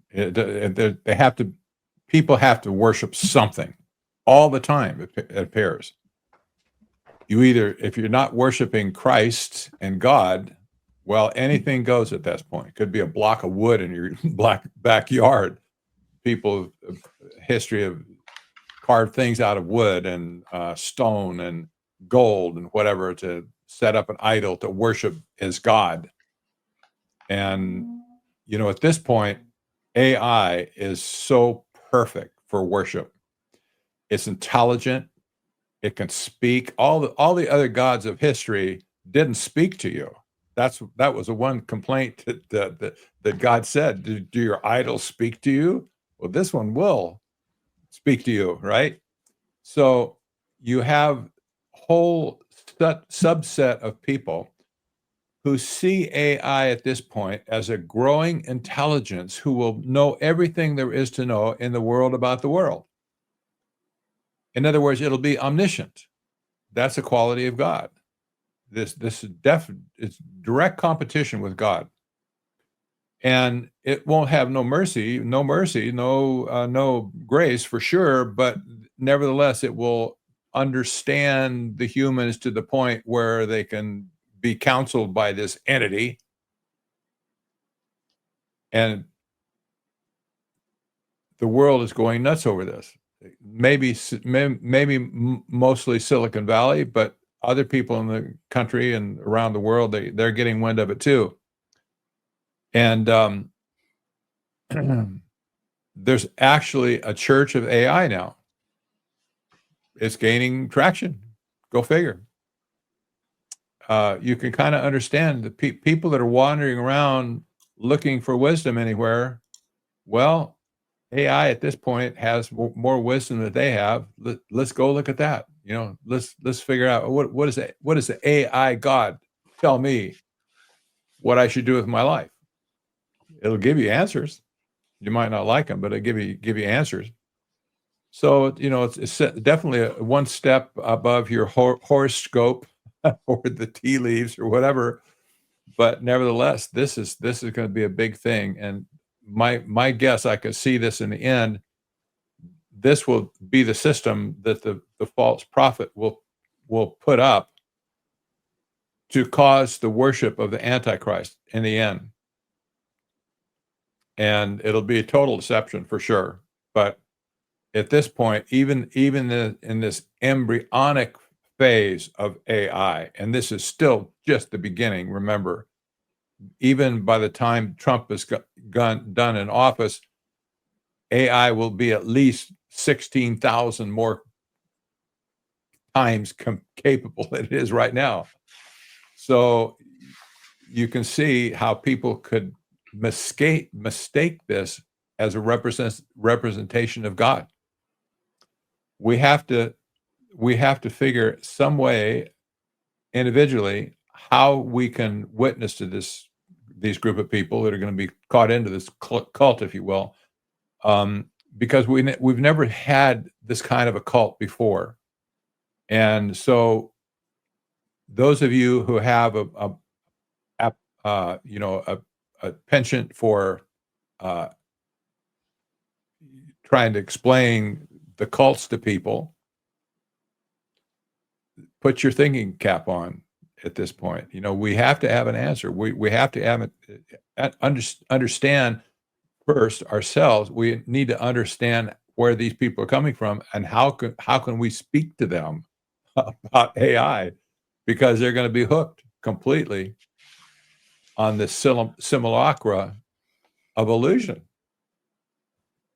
That's a very powerful point there, Patrick. I'd just like to add that the article talks about the Church of AI. Well, I think one of the co-founders of Uber, actually, when he was bought out or he sold his shares, whatever, he became a billionaire a couple times over. And he's the guy that started this Church of AI.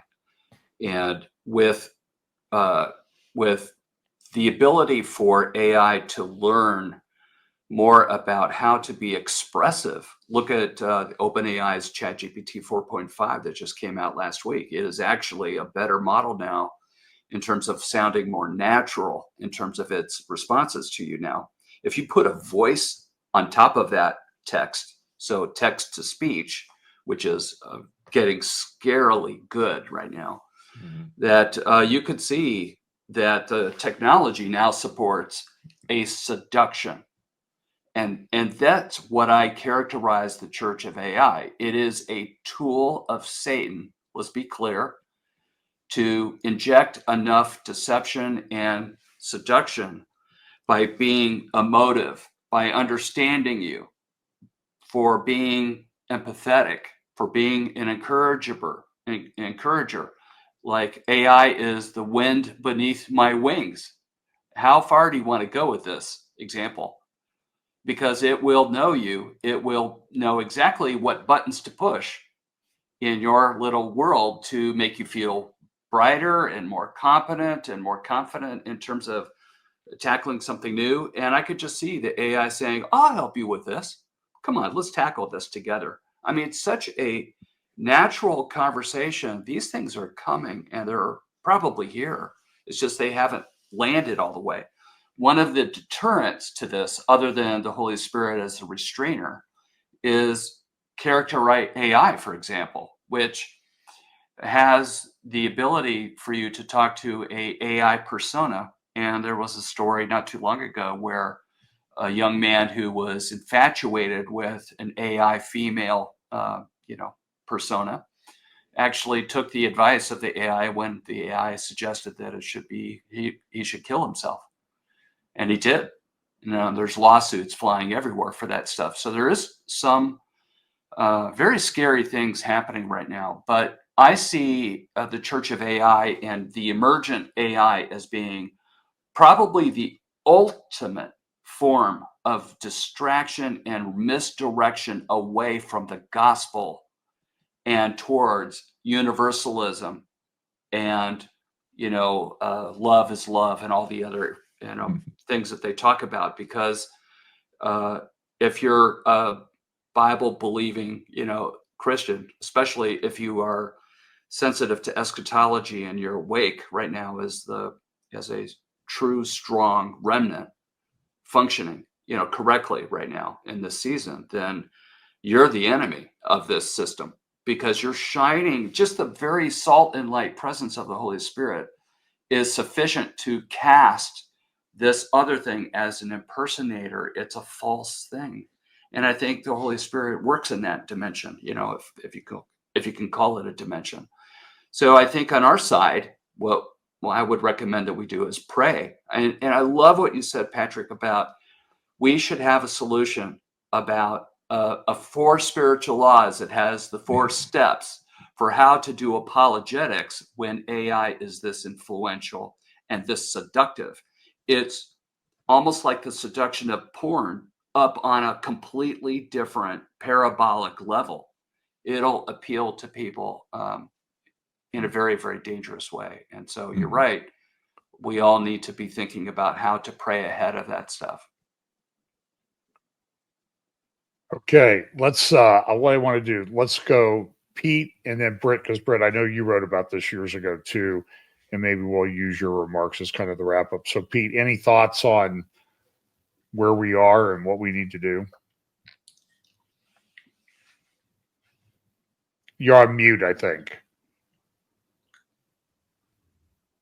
Okay, sorry about that. One of the things I think is encouraging, even despite all of the technology we see racing ahead of us right now, is that at least even though the book of Revelation isn't a book on technology, the technological capabilities that it lists in there, the things that they're talking about doing now exceeds those things by magnitude, orders of magnitude.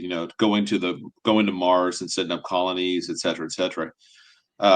We know that God's not going to allow that to go that far. In the meantime, I do think that we're going to see things increasingly get to a stage that where, if you think back to Matthew 24:24, it says, there'll be false Christs and false prophets, and if possible, even the elect would be deceived. I think we're kind of at a stage now where it's getting really difficult to tell the difference between truth and lies with all of the increasingly realistic deceptions that are being put out by deepfakes, AI, all the different voice, video, pictures, news articles, etc. It's getting hard to differentiate, and so it's making it a much more challenging for the believer in the here and now to even discern what's true and what's not true. And that's where being indwelt not only by the Holy Spirit in your moment of salvation, but also being sensitive to the Holy Spirit's messages of discernment to you and giving you the right understanding in Scripture. You read it, you've read it 100 times, and now you read it this time, and something clicks with you. You're like, oh, I understand that, and it makes sense in the scenario where you might be found in. And I think that this side of the rapture, AI, in terms of the church of AI and the spirituality, the synthetic spiritualism that's being associated with it, is going to keep running into roadblocks. But I think 1 second after the rapture, it is going to gain exponential church growth. And then on top of that, once Gog and Magog is over with, I believe that that's going to neutralize or neuter militant Islam, and those folks will fall in line just like the Hindus and everybody else that's left behind on the earth. And the only holdouts are going to be left are the remnant church or the remnant believers at that time, and the remnant of Israel that come to faith in the Messiah. And so they are going to still be under the gun of the Antichrist. And the fact that they are not going along with this global delusion is going to be why that target's drawn over them so tightly. And all the weapons that we've talked about, the drones, the nanobots, everything. I mean, the satellites, the space, the military applications, surveillance, the systems, every system tied in with the AI, ASI, whatever program it's going to be that becomes the beast program of record, as it were. All of that stuff is making it almost impossible even now to escape from the clutches of world leadership. So multiply that times 1,000. There's going to be nowhere to hide on the other side of this. But I think the fact that the rapture removes to true believers, it leaves behind the false church, it leaves behind those who are pretending or playing church, it leaves behind all the other faith systems in the world, and then you have Gog Magog that removes militant Islam from the equation, and what's left is a world that's going to be ripe for coming together and blending everything together and coming into some kind of final digital or synthetic spiritual reality that culminates with the image of the beast, which I personally think, I don't know about anybody else on the panel, but I think that this AI program, whatever it ends up being, quantum, I think it's going to be possessed and be used by demonic forces to present this perception that it's alive and that it's sentient. But that's what I see coming. Okay. Thanks, Pete. Britt, maybe we'll try to wrap up with you, and then Sure. I'll have a few closing comments after you finish up. So yeah, this Church of AI, I went to the website, tried to figure out who is behind it. It wasn't very clear who the founders are, who's putting up the website. But Scott, you mentioned a former Uber engineer. There's a man named Anthony Lewandowski who worked for Google and Uber. And back in 2015, he founded a church called the Way of the Future that's principal aim was to worship AI. And he saw, well, AI is a god, and we need to worship it. It's going to be the supreme God. And it's his belief system that he had was really no different than what we read about in this Church of AI website. So it wouldn't surprise me if he's behind that, but although this is a common belief among many circles of transhumanists and people in Silicon Valley. But I think, again, ultimately where all this goes, it's human beings merging with AI. And I think it's increasingly looking likely that the Antichrist, this will be one of his primary tools. And you mentioned, John, the lame will walk, the blind will see. The Bible tells us in both Revelation and in 2 Thessalonians that the Antichrist will come with counterfeit miracles, the power of Satan. And the very term of the Antichrist means in place of Christ, instead of Christ. And so going into the era that we're going in of advanced technology, if the Antichrist is merged with this AI and he has all of this information, he will appear omniscient, omnipotent. He will appear godlike to people and be saying, I'm going to grant immortality. I've conquered the world. There will be no more war. I've brought peace. And end of disabilities, end of disease. We're going to end all of these things. And the Bible tells us where all of this heads, because we read in Revelation, it clearly tells us there are only born again Christians and everybody else worships the Antichrist. By the time we get to the second part of the tribulation, it tells us all the people of this world, those whose names were not written in the Lamb's book of life, worshipped the beast. And so there will only be two groups of people, just like Pete was saying, all the people of different religions today, they're all going to fall in line with this idea of worshiping Antichrist. And it's increasingly looking like that will take a form similar to this church of AI, where there will be the Antichrist in possession of AI, appearing godlike, telling people what they want to hear, and the world will worship that, all those whose names were not written in the Lamb's book of life. So born-again Christians will not do this. They will be the only ones standing in opposition to this, and everyone else will be worshiping Antichrist. So that's where all of this is headed. Okay. Well, anyway, look, guys, I really appreciate you taking the time. We could go for many, many hours, but we try to keep it to a couple hours to respect the time of the audience. Everybody, if you would like, share, subscribe on my channel, on Britt's channel, and whoever else might be streaming this. I will repost this video under the videos tab on my YouTube channel, just because it's easier for people to find. And you can like, share, subscribe from there too. I know that people have different speaking engagements. Britt, I think you're doing this full time now, right? Yes. Yeah. Totally full time now. In fact, I'll be in Grace Bible Church, Winchester, Kentucky this Saturday, if anybody's close by to that. Okay. And I've got some speaking Pete will be. Yeah. Pam and I are, is Pete going to be there too? Mm-hmm. Yep. Okay. Yeah, we're going to meet up this weekend. And I think Pete and I were talking about doing a program together. I got next Wednesday, I'm going to do a Roundtable on Israel with Olivier Melnick and Rob Schwartz. And I know I'm heading out to California with stops along the way in the South. I'll be at Calvary Chapel of Harbor on April 29th with Tom Hughes, at Rock Harbor Church with Brandon Holdhouse on April 30th. And I'll be speaking at a church in Okanagan, Washington on the first Sunday in May. If you don't know where Okanagan is, it's just down the road from Omak, Washington. So I know Patrick's got some speaking things anyway. So we really appreciate it.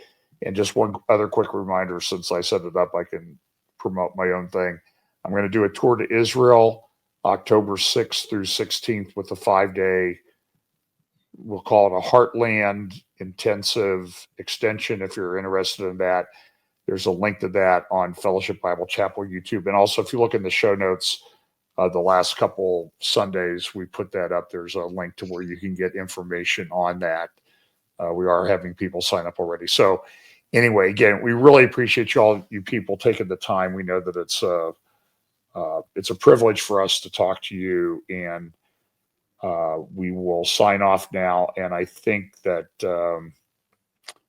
we'll let you know when the next one's scheduled. Everybody, thanks a lot and good night. Thank you, guys.